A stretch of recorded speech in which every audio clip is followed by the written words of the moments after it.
ব্রাজিলের ৫৫ জনের লিস্টে নেই নেইমারের নাম। এই খবরটা শুনলে বুকটা একটু হলেও কেঁপে ওঠে, তাই না? হ্যাঁ, খবরটা একেবারেই সত্যি। ফিফার নিয়ম অনুযায়ী ১১ মের মধ্যে ৫৫ জনের প্রিলিমিনারি স্কোয়াড জমা দিতে হবে, আর সেই লিস্টে নেইমারের নাম নেই বলেই জানা যাচ্ছে। নেইমার এখন ৩৪ বছর বয়সী একজন ফুটবলার। ২০২৩ সালের অক্টোবরের পর থেকে জাতীয় দলের হয়ে একটা মিনিটও খেলেননি, পুরোটাই ইনজুরির কারণে। ইনজুরির সময়টা কিভাবে পার করেছেন সেটা হয়তো তিনিই ভালো জানেন। সৌদি আরব থেকে সান্তোসে ফিরে এসেছেন, গোল করছেন, অ্যাসিস্ট দিচ্ছেন, জিমে ঘাম ঝরাচ্ছেন, কিন্তু প্রশ্ন ওই একটাই, তিনি কি ১০০% ফিট আছেন?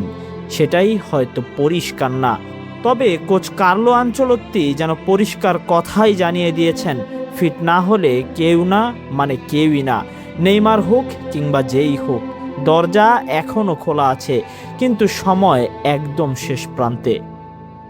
ভিনিসিয়াস জুনিয়র আছেন, রদ্রিগোও ইনজুরিতে, এনরিক আছেন, তবে সুযোগ পাবে কিনা সেটাও হয়তো জানা নেই। তাদের ট্যালেন্টের কমতি নেই, কিন্তু নেইমারের ওই জাদুকরী ড্রিবলিং, বড় মঞ্চে একা ম্যাচ ঘুরিয়ে দেওয়ার ক্ষমতা, সেটা কি এই তিনজনের কেউই দিতে পারবেন? কার মধ্যে আছে সেই ক্ষমতা যে একাই ম্যাচ ঘুরিয়ে দেওয়ার সক্ষমতা রাখেন? বিশ্বকাপের নকআউট রাউন্ডে যখন চাপ থাকে তখন অভিজ্ঞতার দামটাই অনেক বেশি। নেইমার নিজেও বলেছেন এটাই হয়তো তার শেষ বিশ্বকাপ। ২০১৪-তে নিজের মাটিতে কাঁদতে হয়েছিল, ২০১৮-তে হতাশ হয়ে ফিরতে হয়েছিল, ২০২২-এ কোয়ার্টারে বিদায়। এই ক্যারিয়ারে একটাই অধরা স্বপ্ন, বিশ্বকাপের ট্রফি।